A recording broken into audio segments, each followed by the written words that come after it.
सो यहाँ पे हम चैप्टर 4 स्टार्ट करें, जल्दी से करते हैं। इससे पहले हमने चैप्टर 3 तक कर लिया है। 3 में मैंने आपको बताया था, अगर याद हो, मतलब ऑब्वियसली याद तो होना चाहिए, कि टोटल 8 हमारे पास कॉन्सेप्ट होते हैं। इन 8 कॉन्सेप्ट्स में अगर कोई एक भी कॉन्सेप्ट दिया हो, जीडीपी एमपी दिया है या एनडीपी एफसी दिया है, ये क्या होता है सब पता होना चाहिए। जैसे पहला होता है या तो ग्रॉस या नेट होगा, तो जहाँ जीजी है वो ग्रॉस है और एन है वो नेट है। दूसरा या तो डोमेस्टिक होगा या नेशनल होगा, और तीसरा तो प्रोडक्ट ही होता है। और चौथा होता है या तो एमपी या फिर एफसी।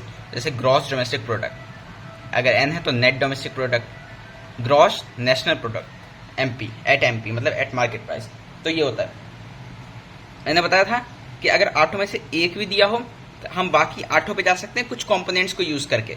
और वो किस तरह से हम एक से दूसरे पे जाते हैं वो हमने चैप्टर 2 में पढ़ा था, जब मैंने आपको 3 फॉर्मूला बताया था, है ना, FIFA minus FITA is equal to NFIA, और एक था कि IT minus NIT is equal to subsidy, और इसी से एक और निकलता था कि market price minus factor cost is equal to NIT। ये कैसे क्या बनता था वो भी मैंने बहुत सी चीज़ समझाया था कि कौन सा बड़ा कौन सा छोटा, उसका फॉर्मूला बना सकते हो।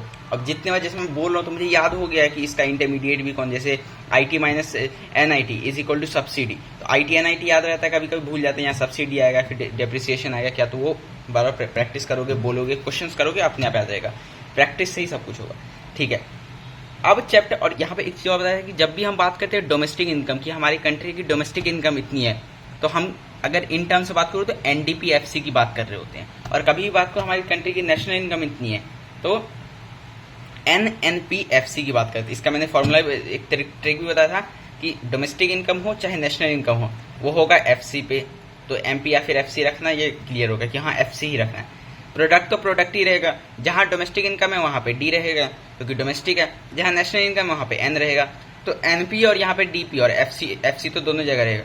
अब कहाँ पे, अब पहला याद रखना है कि पहला मैंने ये भी बताया था कि, और एक चीज और याद रख लो कि हमें नेट में बात करनी है। ग्रॉस मतलब सब कुछ मिला कर, नेट मतलब काट पीट के छोटा करके, तो नेट में बात करना है। तो दोनों जगह नेट होगा, डोमेस्टिक में डोमेस्टिक, नेशनल में नेशनल, और प्रोडक्ट तो प्रोडक्ट है, तो रहेगा FC पे ऐसे।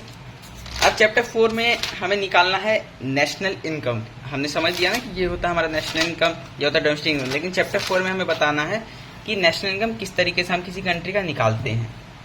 तो पहले बहुत ज़रूरी नहीं है, मेन इसमें ना न्यूमेरिकली आते हैं, तो जितनी थ्योरी वाली चीज़ें ना हल्की अंडरस्टैंडिंग के लिए मैं बता दूंगा।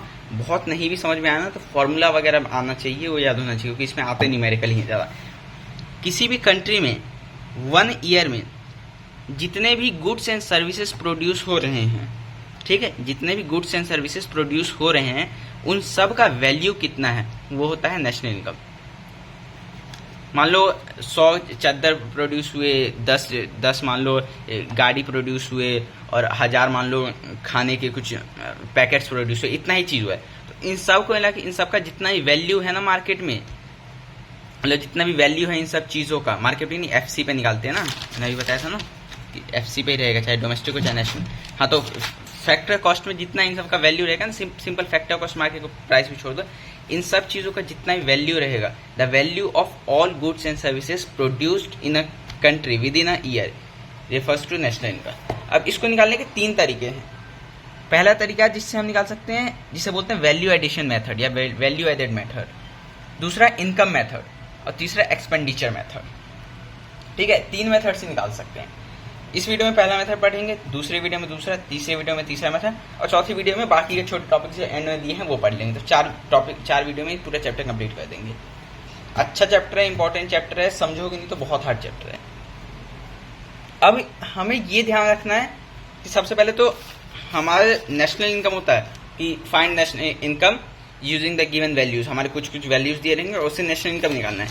तो नेशनल इनकम क्या होता है, NNP-FC, ये हमें याद रखना है। लेकिन हमें ये भी याद रखना है कि इन तीनों फॉर्मूलाज को लगा के हम डायरेक्टली NNP-FC तक नहीं जाएंगे। इन तीनों फॉर्मूला को लगा, जैसे मैं जब भी वैल्यू एडेड का फॉर्मूला लगाऊंगा, अभी आगे और समझा दूंगा, जब भी वैल्यू एडेड का फॉर्मूला लगाऊंगा और जो हमारा आंसर आएगा ना वो होगा GDP-MP कभी भी। अब लेकिन GDP-MP आ गया तो कुछ हमारे मतलब छोटे छोटे जो क्या बोलूँ मैं उसको, टर्म्स हैं, जैसे डेप्रिसिएशन वैल्यू दिया है, NIT, ये सारी चीजें हैं, इन सब को यूज करके, क्योंकि एक दिया होता है तो दूसरे तक मैं जा सकता हूँ, यही हमने चैप्टर 3 में पढ़ा था। तो अगर वैल्यू एडेड हमारा GDP MP निकाल देता है तो NNP FC तक मैं जा सकता हूँ।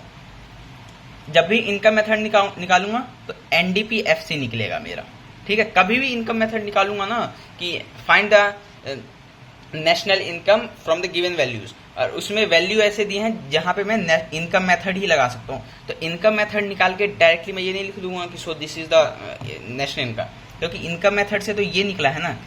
ये निकलने के बाद मेरे को जो भी मैं एक कंपोनेंट से दूसरे कंपोनेंट में जाने के लिए प्लस माइनस करता हूँ, वो प्लस या फिर माइनस करूंगा तो हमारा आएगा NNP FC।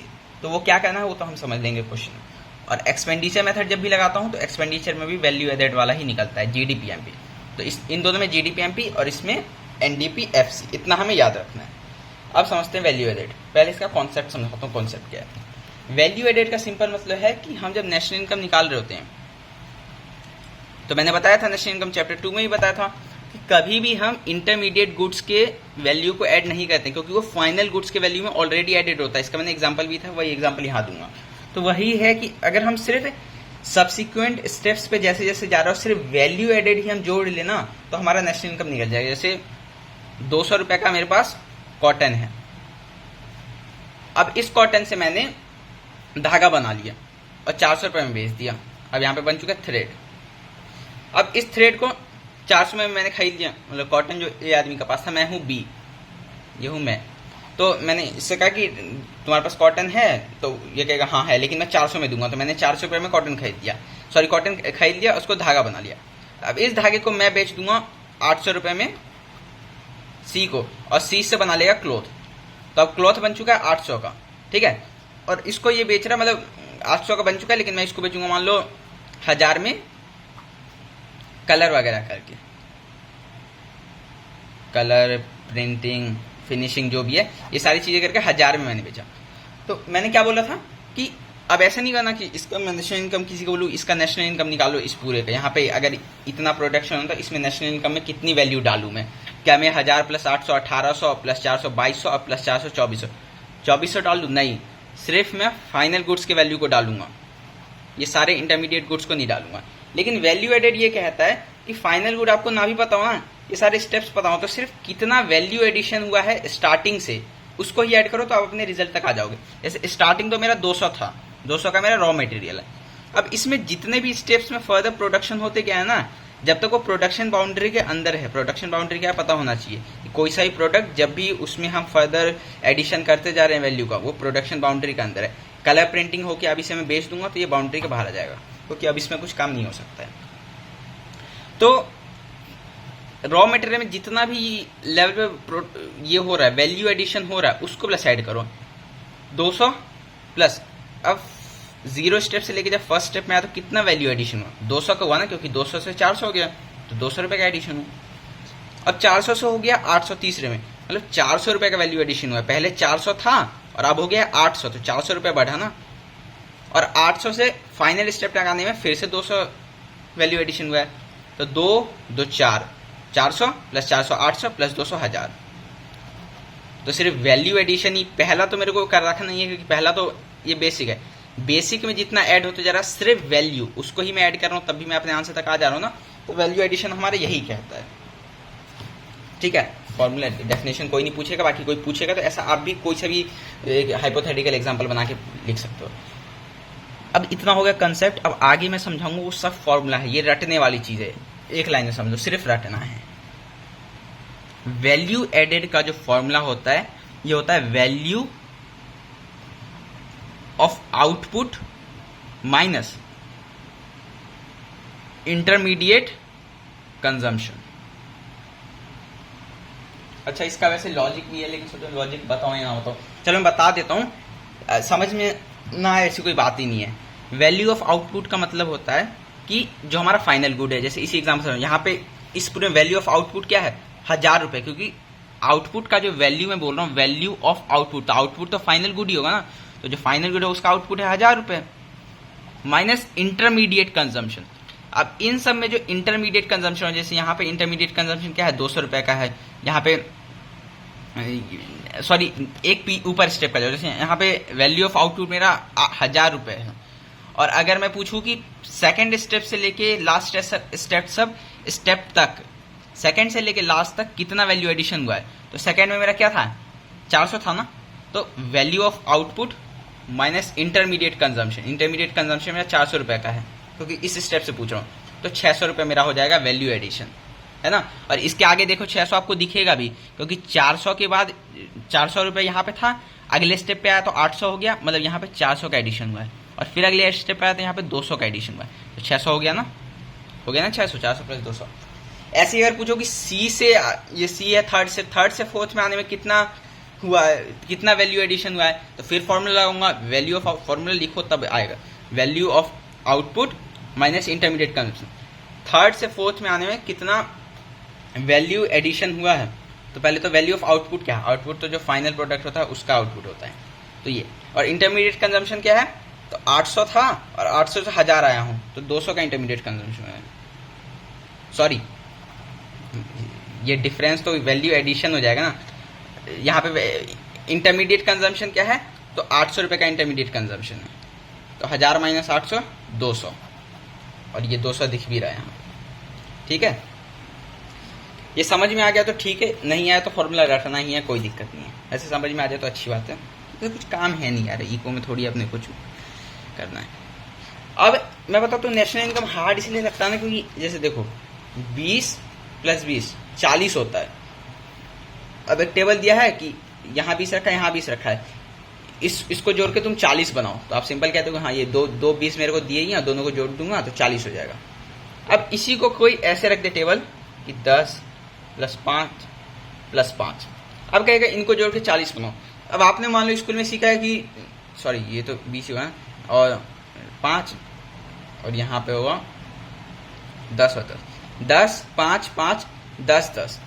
अब इसको कोई कहेगा कि 1 2 3 4 5 कंपोनेंट दिए हैं, इन 5 को जोड़ के आप 40 बनाओ। तो आपने स्कूल में पढ़ा कि 40 और 20 प्लस 20 ही होता है, लेकिन नहीं, ये हल्का सा क्वेश्चन घुमाया ही तो है। 10 5 5 10 10 10 सिंप्लीफाई कर दिया, और सिंप्लीफाई कर दो तो 10 प्लस 10 20 हो जाएगा, यहाँ भी 10 प्लस 10 20 हो जाएगा। अब तो 20 प्लस 20 40 बोल सकते हैं ना। तो वही हमारा नेशनल इनकम में भी है, वैल्यू एडिशन का जो फॉर्मूला है value of output minus intermediate consumption है। इन कभी कभी वैल्यू ऑफ आउटपुट को भी तोड़ के कुछ चीज रख देंगे और इंटरमीडिएट कंजम्पशन को भी तोड़ के कुछ चीज रख देंगे, तो इसको हम आपस में सॉल्व कर लेंगे, फिर यहाँ पुट कर देंगे, यही बात होती है। उसको मैं समझा देता हूँ। पहले तो value addition is equal to value of output minus intermediate consumption, value of output minus intermediate consumption, ये रटना है। अब एक एक करके इन दोनों कंपोनेंट को पढ़ लेते हैं कि अगर वैल्यू ऑफ आउटपुट को भी तोड़ के दिया हो तो टूटा टूटा क्या दिखेगा, और इंटरमीडिएट कंजम्पशन भी तोड़ के दिया हो तो टूटा टूटा क्या दिखेगा। Value addition equal to value of output minus intermediate consumption, ठीक है। अब पहले इंटरमीडिएट कंजम्पशन को समझते हैं। इंटरमीडिएट कंजम्पशन होता है हमारा import plus purchases of raw material from domestic territory, ठीक है। किसी क्वेश्चन में अगर सिंपल समझो, अच्छे समझना, किसी क्वेश्चन में बोला है कि वैल्यू एडिशन निकालो, या इस पूरे जगह में वैल्यू एडिशन कितना हो रहा है, और आपको गिवन में दिया है वैल्यू ऑफ आउटपुट का ये वैल्यू है, इंटरमीडिएट कंजम्पशन का ये वैल्यू है, और 2-4 चीज और फालतू दिया है कंफ्यूज करने के लिए। तो कंफ्यूज होना नहीं है हमें, तो ये 2 चीज चाहिए, तो ये माइनस ये कर दूंगा, वैल्यू एडिशन निकल जाएगा, क्योंकि value of output minus intermediate consumption value addition होता है। अब कहीं ये दिया हो कि वैल्यू ऑफ आउटपुट तो पूरा दिया हो, लेकिन इंटरमीडिएट कंजम्पशन की जगह एक जगह लिखा हो इंपोर्ट और एक जगह लिखा हो ये चीज, पूरा क्या लिखूं मैं, purchase of raw material from domestic territory, ये स्पेसिफाई होना चाहिए।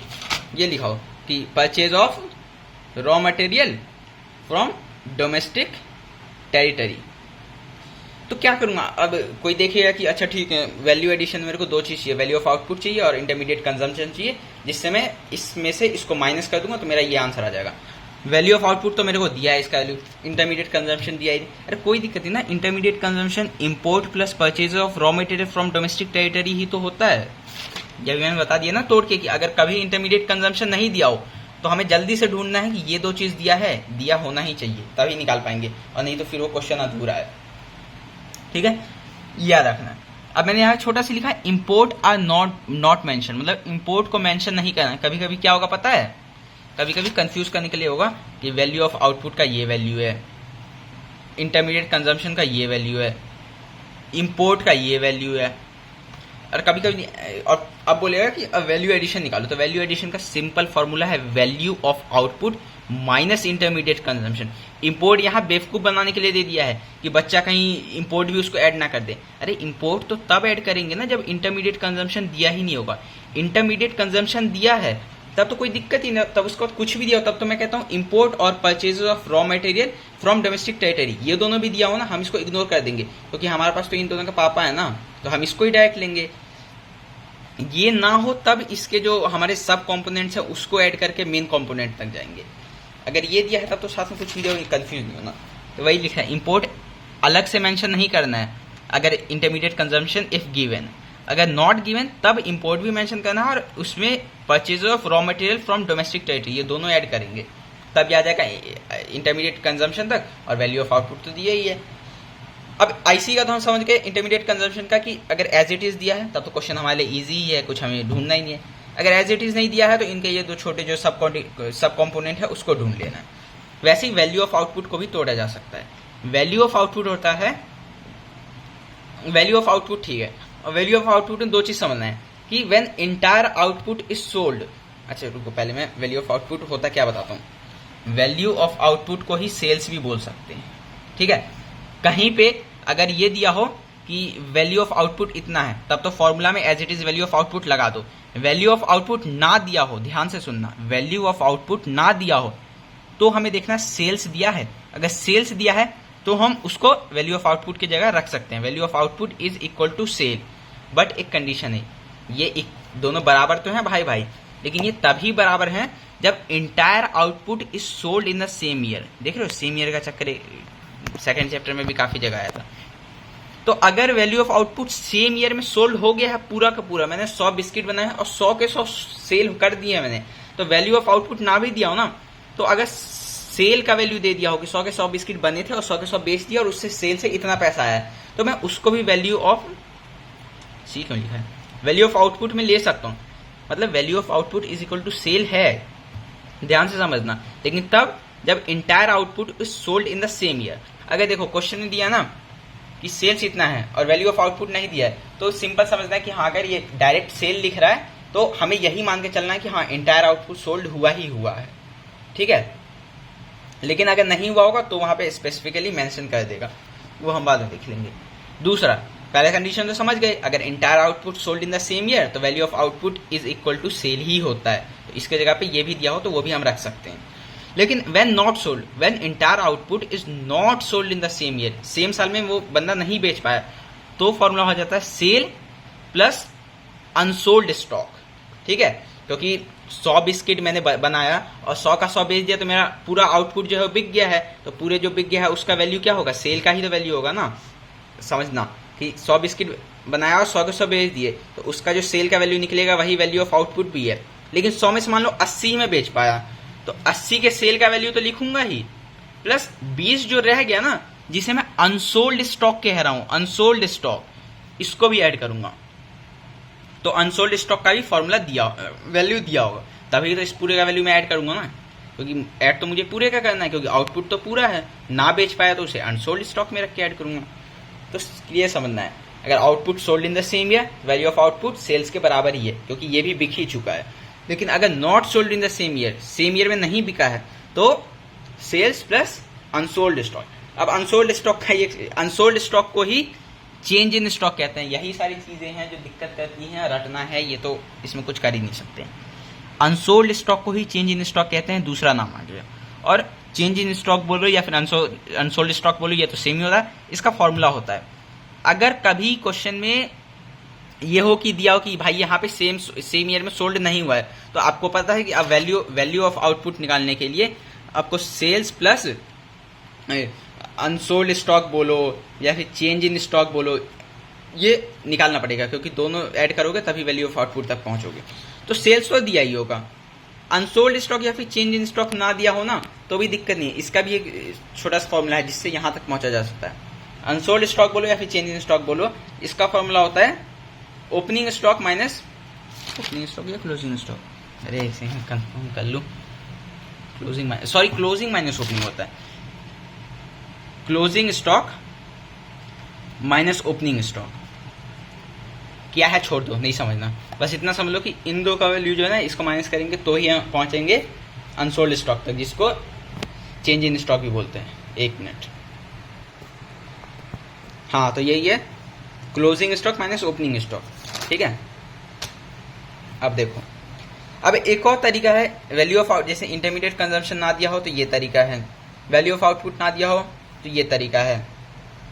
एक और तरीका है वैल्यू ऑफ आउटपुट निकालने का, वो है अगर क्वांटिटी दिया हो, प्राइस दिया हो और चेंजिंग स्टॉक तो अलग ही है, मतलब ये सेल्स निकालने का तरीका। जैसे मैंने बोला ना कि चेंज इन स्टॉक जिसको अनसोल्ड स्टॉक भी बोलते हैं, बार बार बता रहा हूँ जिससे याद हो जाए कि ये दोनों सेम ही चीज है। तो चेंज इन स्टॉक जिसको अनसोल्ड स्टॉक भी बोलते हैं, उसको निकालने के लिए मेरे पास फॉर्मूला है क्लोजिंग माइनस ओपनिंग। हाँ, तो कहा थे हम कि अगर वैल्यू ऑफ आउटपुट ना दिया हो तो एक तो ये फॉर्मूला है कि अगर सेम ईयर में सोल्ड हो गया है तो सेल्स के बराबर वैल्यू ऑफ आउटपुट होता है, अगर ना सोल्ड हुआ हो तो sales plus change in stock, जिसे अनसोल्ड स्टॉक भी कहते हैं। और इसका भी फॉर्मूला था क्लोजिंग माइनस ओपनिंग, कहां गया, लिख लेते हैं कोई, क्लोजिंग माइनस ओपनिंग, समझ लो, क्लोजिंग माइनस ओपनिंग होता है। अब एक और फॉर्मूला होता है कि अगर जैसे मैं यहाँ पे बताया कि अनसोल्ड स्टॉक जिसे चेंज इन स्टॉक बोलते हैं, उसके लिए फॉर्मूला है, सेल्स के लिए भी एक फॉर्मूला है। सेल्स का फॉर्मूला होता है क्वांटिटी इनटू प्राइस, ठीक है। जैसे 100 बिस्किट बने थे, अब इस 100 का 100 बिस्किट मैंने बेच दिया और मेरे को पता चल गया कि इससे मैंने 2000 की कमाई की है, तो सेल्स का तो वैल्यू एज इट इज दिया ही है 2000, तो मैं फॉर्मूला में 2000 रखूंगा। अगर सेल्स का वैल्यू ना दिया हो, ऐसे दिया हो कि 100 बिस्किट सोल्ड किया है और एक बिस्किट का प्राइस जो है ये है हमारा 20 रुपए, 20 रुपए पर बिस्किट, तो यहां से भी मैं सेल निकाल सकता हूं। क्यों? क्योंकि एक बिस्किट का अगर 20 रुपए प्राइस है और 100 बिस्किट मैंने बेचे हैं, तो क्वांटिटी इंटू प्राइस ये हो जाएगा 2000, देखो 2000 आ ही गया। तो क्वांटिटी इंटू, वैसे तो मैंने वैल्यू ही लिया था ऐसा करके जानबूझ के कि यही आंसर है, तो क्वांटिटी और प्राइस ही दिया हो ना, तब भी उसको मल्टीप्लीकेशन करके हम सेल्स तक जा सकते हैं। तो सेल्स का ये फॉर्मूला है, अगर ना दिया हो तो फिर ये देखना है। पहले तो ट्राई करो कि जितना सिंप्लीफाई वाली चीजें ही गिवन में हो ना तो सिंपल है, ना दिया हो तब उसको और नीचे, ये ना दिया हो तो ऐसे, ये ना दिया हो तो ऐसे, तब जाना पड़ता है। अब जैसे मैंने यहां बताया था कि इंपोर्ट को हम अलग से मेंशन नहीं करते हैं। अगर इंटरमीडिएट कॉस्ट दिया हो तो, सॉरी इंटरमीडिएट कंजम्पशन ना, कॉस्ट भी बोल सकते हैं। अगर इंटरमीडिएट कंजम्पशन जो कि आईसी है वो दिया है तो इंपोर्ट हमें देखना ही नहीं है, या फिर purchase of raw material from domestic territory देखना ही नहीं है।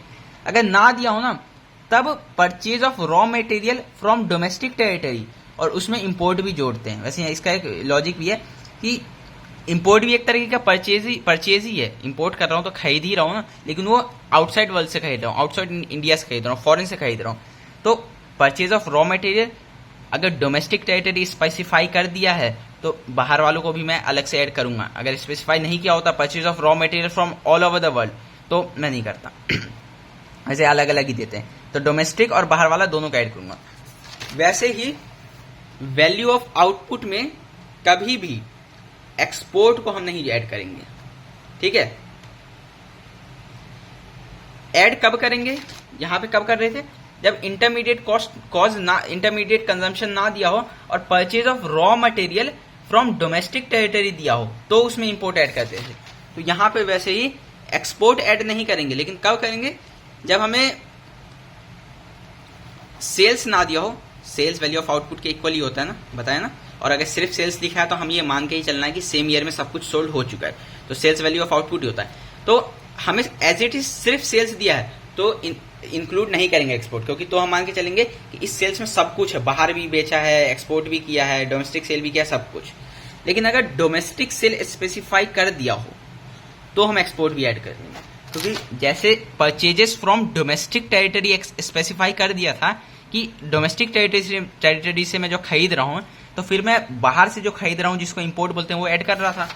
तो डोमेस्टिक सेल जो कर रहा हूं मैं, अपने घर में ही जो सेल कर रहा हूं वो स्पेसिफाई कर दिया, तो बाहर जो सेल कर रहा हूं जिसे मैं एक्सपोर्ट कहता हूं, बाहर भेजना, तो बाहर बेच ही रहा हूं ना, तो उसे भी यहां पे इंक्लूड करूंगा। लेकिन अगर सिर्फ सेल दिया है तो मानूंगा कि ये भी ऑलरेडी इंक्लूडेड है। तो इतना सा था हमारा वैल्यू एडिशन का मेथड। अब यहाँ पे एक चीज मैं सिंप्लीफाई कर देता हूँ। ये टेबल आप, मैं चाहूंगा कि मेरे बाद खुद भी बनाओ ना आप, तो बहुत अच्छा रहेगा। Value added is equal to value of output minus intermediate consumption.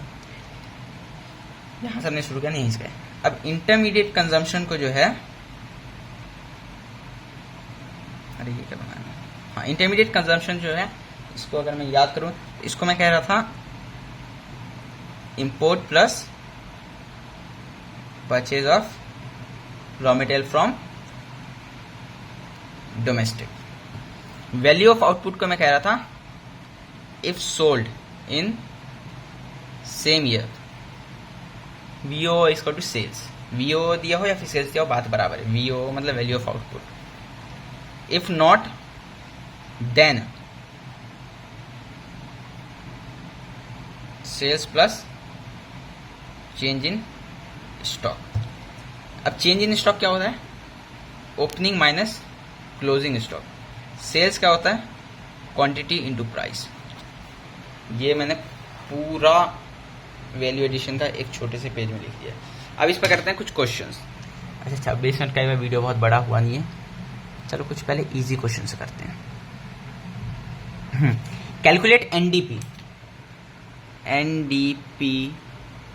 FC, ठीक है। अच्छा कुछ क्वेश्चन कर रहे हैं ना, उससे पहले एक चीज और बता देता हूं। दो चीज और पढ़ने, और ये तीनों में पढ़ना होगा। जैसे अभी वैल्यू एडिशन पढ़ रहे हैं, फिर इनकम मेथड पढ़ेंगे, एक्सपेंडिचर मेथड पढ़ेंगे। तो मेथड पढ़ने के बाद ना steps of value added method, income method पढ़ रहे होंगे तो स्टेप्स ऑफ इनकम मेथड वो। और एक और चीज होता है प्रिकॉशन ऑफ वैल्यू एडेड, या फिर precaution of income method, precaution of expenditure method. ये दो चीज और पढ़ने होते हैं।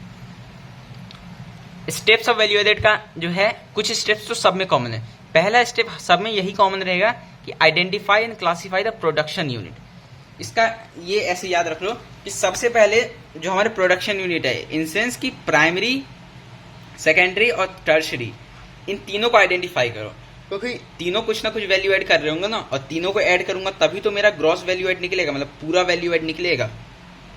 तो identify and classify the production unit, इसको रट लो। पहला स्टेप है कि ऐसे ही याद कर लो कि सबसे पहले तो हम अपना यही देखेंगे कौन सा सेक्टर है।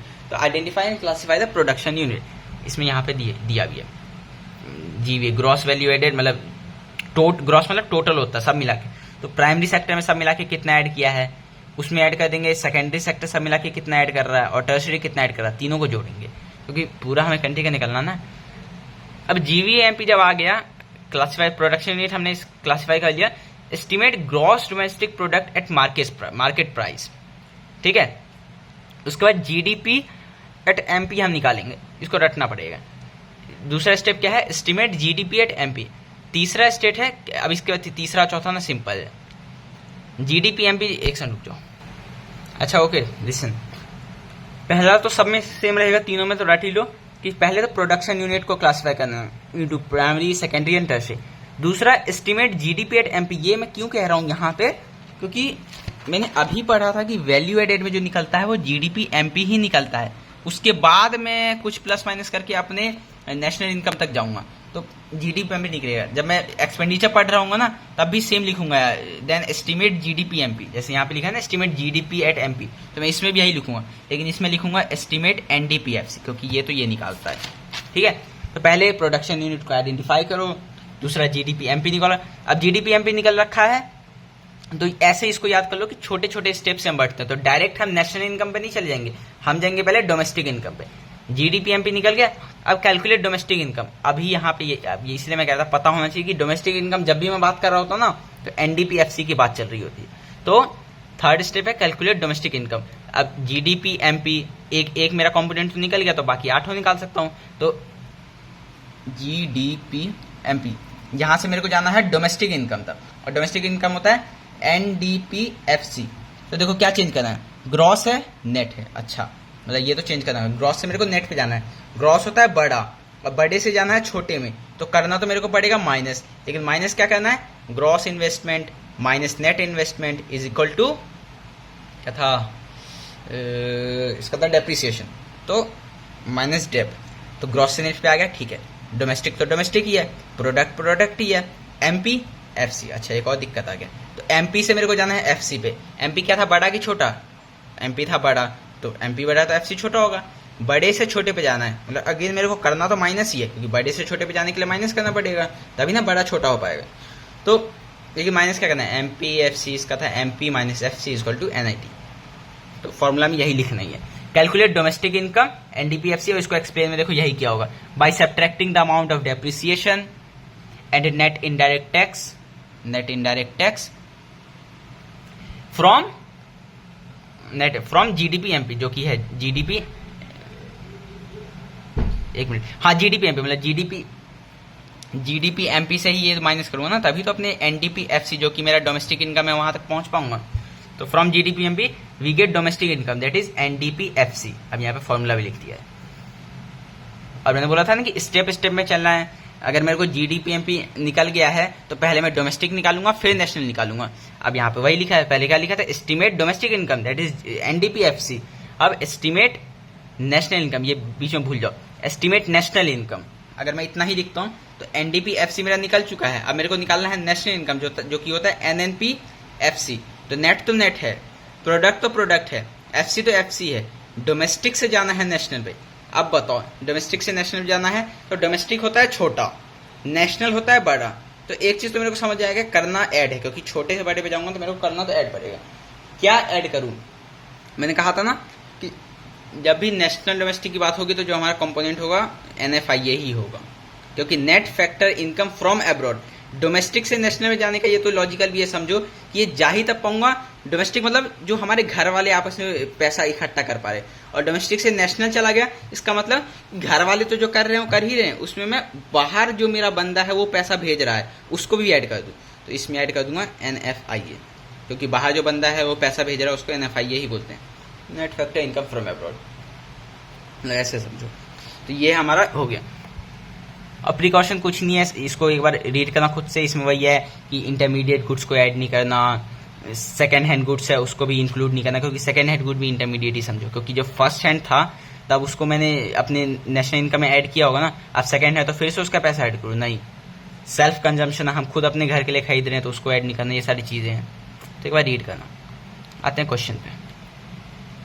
कैलकुलेट NDP-FC, हम क्या कर रहे थे इस क्वेश्चन में, कैलकुलेट करना है NDP-FC। सबसे पहले क्वेश्चन के कंपोनेंट देखो। कंपोनेंट अभी तो मैं आपको बता रहा हूं कि हमने सिर्फ वैल्यू एडिशन मेथड ही पढ़ा है, तो वैल्यू एडिशन का ही फॉर्मूला लगा पाएंगे। जब तीनों पढ़ लेंगे ना तो हमें यहाँ लिखा नहीं होगा कि बाय यूजिंग वैल्यू एडर या फिर बाय यूजिंग ये, हमें क्वेश्चन दिया होगा, हमें इसके कंपोनेंट से समझना होगा कि तीनों में से कौन सा एक लगा सकता हूं मैं। तो यहाँ पे देखो, सब्सिडी है, सेल्स है, क्लोजिंग स्टॉक है, इंटरमीडिएट कंजम्पशन है, ओपनिंग स्टॉक है। तो कुछ चीजें तो इंटरमीडिएट कंजम्पशन जैसे आ गया, क्लोजिंग ओपनिंग आ गया, सेल्स हो गया। इसको देख के मैं आइडिया तो लगा सकता हूँ कि ये जो क्वेश्चन है ये मेरा वैल्यू एडिशन का ही है, क्योंकि वैल्यू एडिशन के अलावा कोई और फॉर्मूला के कंपोनेंट है ही नहीं। तो अभी तो आपको कोई और फॉर्मूला के कंपोनेंट पता भी नहीं है, लेकिन जब पता भी हो जाएगा ना तब भी आप यही बोलोगे। तो वैल्यू एडिशन मेरे को लगाना है, लेकिन मेरे को पता है कि वैल्यू एडिशन जब भी मैं लगाता हूँ ना तो क्या आता है, GDP MP निकल जाएगा वो, लेकिन मेरे को निकालना है NDP-FC। लेकिन कोई दिक्कत ही नहीं है, चैप्टर 3 में यही तो हमने पढ़ा है कि एक कंपोनेंट दिया हो तो दूसरे कंपोनेंट तक बहुत इजी से आ सकते हैं। सबसे पहले फॉर्मूला लिख लो बहुत प्यार से, value of output minus intermediate. मैं तो कहूँगा फुल लिख लेना है, VO अच्छा नहीं लगता है, या फिर IC एक बार फुल लिख लेना, बाकी सब्सिक्वेंट स्टेप्स में कर सकते हो। अब value of output minus intermediate consumption, इनमें से कौन सा एज इट इज दिया वो देख लो। इंटरमीडिएट कंजम्पशन क्वेश्चन का बना दिया इजी। वैल्यू ऑफ आउटपुट नहीं दिया है। अच्छा, वैल्यू ऑफ आउटपुट नहीं दिया है तो क्या क्या मैं कर सकता हूँ, वैल्यू ऑफ आउटपुट ना दिया हो तो सेल्स अगर दिया हो तो मेरा काम चल जाएगा। हाँ चल जाएगा, क्योंकि मैंने बोला था कि अगर सेल्स दिया है तो वही होता है वैल्यू ऑफ आउटपुट। अगर सेल्स ना दिया हो, अगर सेल्स दिया हो लेकिन अगर ये लिखा हो कि not sold in same year, जो कि होता नहीं है, लिखा नहीं होता, लेकिन मैं बता रहा हूँ अगर सेल्स दिया है तो हमें यही मान के चलना है कि सेम ईयर में सोल्ड हुआ है। अगर सेम ईयर में नहीं हुआ है ना तो कैटेगोरिकली वो हमारे वहाँ पे स्पेसिफाई करेगा कि भाई ये सेल नहीं हुआ है सेम ईयर में, ध्यान रखना इस बात को, तब सेल में चेंज इन स्टॉक भी ऐड करूंगा। ठीक है, तो यहाँ पे मेरे हिसाब से तो सिर्फ सेल्स को रख लेना चाहिए, लेकिन मैं कंफर्म कर लेता हूँ। ओ नो, हाँ मेरे को यही डाउट लग रहा था, चलो कोई नहीं। एक चीज समझ लो, अभी तो जो बताया था उसमें हल्का सा करेक्शन करो कि वैल्यू ऑफ आउटपुट जब भी ना दिया हो ना, तो सेल्स दिया हो तो अच्छा हाँ, एक चीज और समझो कि सेल्स दिया हो ना तब तो हम सिर्फ सेल को लिख देंगे, लेकिन अगर सेल्स के साथ चेंज इन स्टॉक भी दिया हो जो कि क्लोजिंग माइनस ओपनिंग होता है वो भी दिया हो, तब उसको हम ऐड करेंगे। मतलब मैंने बोला था ना कि अगर सेम ईयर में सोल्ड हो गया है तो सेल्स ही लेना, अगर सेम ईयर में सोल्ड नहीं हुआ है तो sales plus change in stock भी लेना। तो क्वेश्चन में अगर ये गिवन हो कि सेल्स दिया है और ये चेंज इन स्टॉक का कुछ नामो, क्वेश्चन में अगर ये हो कि सिर्फ सेल्स दिया है, चेंज इन स्टॉक का नामो निशान नहीं है, तो सिर्फ सेल्स ही रख देना वैल्यू ऑफ आउटपुट की जगह पे। लेकिन सेल्स के साथ अगर इसके भी कंपोनेंट दिए हो तब दोनों को ऐड करना। ये एक चीज सॉरी मैं देखा नहीं था मैंने, तो I am really sorry for that. हाँ, तो वैल्यू ऑफ आउटपुट क्या होता है, अगर एज इट इज नहीं दिया हो ब्रैकेट में रखेंगे, sales plus change in stock. अब सेल्स कितना है, सेल्स है 100, यहाँ पे देखो ना सेल्स 100 का है ना, ठीक, प्लस चेंज इन स्टॉक ढूंढता हूँ। चेंज इन स्टॉक तो नहीं है लेकिन क्लोजिंग स्टॉक और ओपनिंग स्टॉक है, तो closing stock minus opening stock.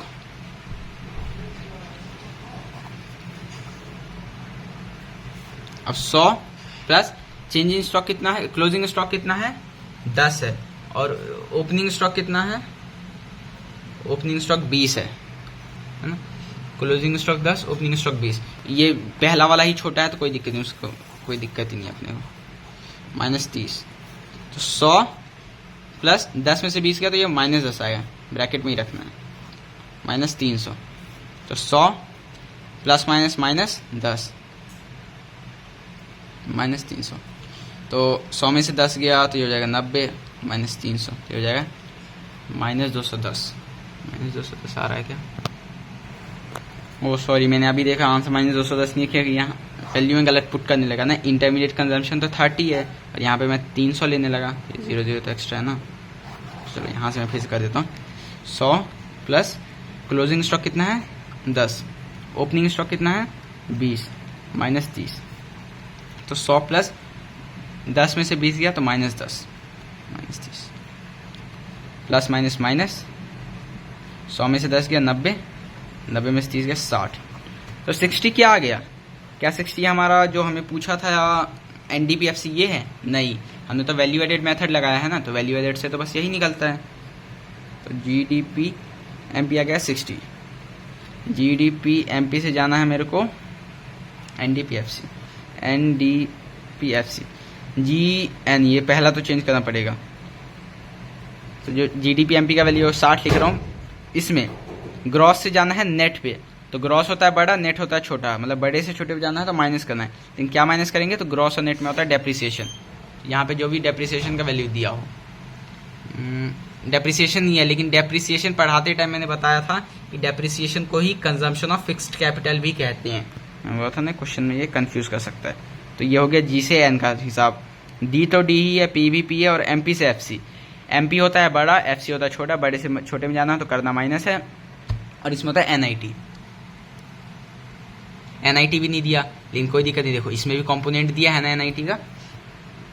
NIT क्या होता है, एनआईटी मतलब क्या होता है, ये ऐसा समझो कि एनआईटी किस फॉर्मूले में आता है, तो IT minus NIT is equal to subsidy. तो आईटी और सब्सिडी तो दिया है, आईटी जो है ये है 5, सब्सिडी है 1, तो 5 एनआईटी निकालना है और सब्सिडी है 1, तो minus NIT is equal to 1 minus 5, इसको इधर रख दिया, इसको इधर ले गया तो 1 है, और ये हो जाएगा प्लस 5 तो माइनस 5 हो जाएगा, minus NIT is equal to minus 4, तो माइनस माइनस कैंसिल, एनआईटी आ गया 4, यहाँ पे डाल दो एनआईटी 4। 60 में से 15 गया 45 माइनस 4, 41 आंसर है, 41 आंसर आ गया एनवीएफसी। कोई दिन नहीं, ये वी कह रहा ना, छोड़ दो, अपना आंसर आ गया ना, अब इसको ही समझो, ठीक है। तो ये था क्वेश्चन, लगा कि काफी जगह चेंज करना, लेकिन फॉर्मूला के साथ करोगे, प्रैक्टिस करोगे तो होगा। क्वेश्चन तो बहुत करने में बताता हूँ, एंड एक काम करो, ऐसे और क्वेश्चन 1-2 में देखता हूँ अगर कुछ। Calculate value of output and gross value added at market price, जो भी लिखा है ना उसको पहले लिख लो। वैल्यू ऑफ आउटपुट निकालना है पहला, और दूसरा निकालना है gross value added at MP, GVA at MP. अब आपको ये लग रहा होगा कि 8 कंपोनेंट में वी तो कहीं पढ़ा ही नहीं, कोई दिक्कत नहीं, वी अगर दिया है ना तो कुछ तो हम कर ही लेंगे। वैसे एक चीज़ बता दूं, ये GVAMP होता है ना, इसी को GDPMP भी बोलते हैं, GDPMP, ग्रॉस वैल्यू एडेड या फिर ग्रॉस डोमेस्टिक प्रोडक्ट। तो वैल्यू एडेड ये वही होता है, GVA या फिर GDP बात एक ही है, ये बुक में भी लिखा है, मैं आपको दिखा देता हूँ भरोसा ना हो तो। बट ये पढ़ाते टाइम मैंने उसमें छोड़ दिया था, ये देखो GVAMP is equal to GDPMP। GVA का मतलब होता है कि अलग अलग सेक्टर्स का ग्रॉस वैल्यू, और सब सेक्टर का ग्रॉस वैल्यू जो सिग्मा लिखा है ये ऐसा वाला सिग्नेचर, इसको मतलब होता है प्लस सब सेक्टर्स का वैल्यू जब ऐड कर दूंगा तो ये आ जाएगा GDPMP के बराबर ही। तो GVAMP GDPMP ही होता है। तो एक तरीके से समझो कि GDPMP निकालना है और वैल्यू ऑफ आउटपुट निकालना। चलो एक क्वेश्चन और मैं करके दिखाता हूँ यहाँ पे।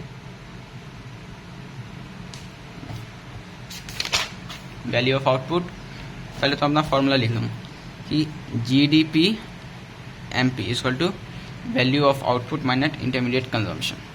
अब ये फॉर्मूला तो अभी लगा ही नहीं सकता हूँ क्योंकि मेरे पे GDPMP भी नहीं है। GDPMP को ही GVAMP कह रहे हैं हम, मैंने अभी दिखा दिया बुक में, ये ध्यान रखना। और यहाँ पे GVAMP ही बोल रहा ना, तो GVAMP ही लिखना। तो क्वेश्चन वाले को लगेगा कि हाँ जो बोला है वही लिखा है, ठीक है। जैसे सचिन नाम है और घर में बोलते हैं गोलू, तो स्कूल में सब उसको सचिन ही बोलेंगे ना, ऐसे उसको गोलू भी बोल सकते हैं लेकिन सचिन बोलते सब। तो वैसे ही GVAMP ही GDPMP है, लेकिन क्वेश्चन में अगर GVAMP ही बोल रहा है तो यहाँ पे यही लिखना है। तो अब मेरे को तो ना ये पता है ना ये पता है, तो दो नहीं पता तब तो मैं कैसे निकालूंगा। एक नहीं पता होता, दो पता होता तब तो निकाल लेता। तो पहले वैल्यू ऑफ आउटपुट का भी मैंने छोटे छोटे फॉर्मूला देखा था कि sales plus change in stock. तो वैल्यू ऑफ आउटपुट निकालने का कोशिश करता हूँ। सेल्स दिया है, हाँ सेल्स देखो दिया है 10,000, प्लस था ना, सॉरी ये तो माइनस ही है। Sales plus change in stock, ये तो उसका फॉर्मूला है ना। चेंज इन स्टॉक होता है, चेंज इन स्टॉक नहीं दिया तो क्लोजिंग माइनस ओपनिंग। अब ये तो हलवा हो गया है, क्लोजिंग है 8,000, ओपनिंग है 1,000, तो 8,000 माइनस 1,000, इसको मैं डायरेक्ट 7,000 लिख देता हूँ।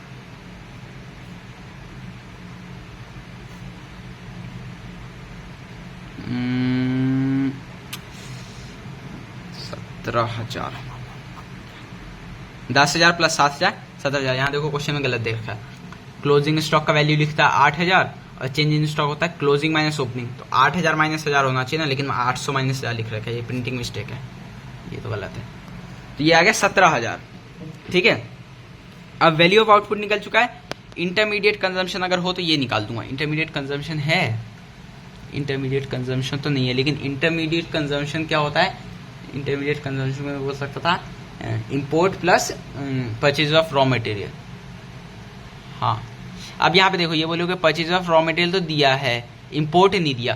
तो मैंने क्या बोला था, इंपोर्ट को तो हम इंक्लूड ही इसलिए कर रहे हैं ना क्योंकि कैटेगोरिकली हमें वहां पे स्पेसिफाई किया गया है कि import of raw material from domestic territory. ये जो तुम्हें sorry purchase of raw material, ये जो तुम्हें परचेज दिखा रहा हूं ना मैं लिख के, ये सिर्फ डोमेस्टिक टेरिटरी का है, बाहर वालों का नहीं है। तो बाहर वालों को तुम अलग से ऐड कर लेना।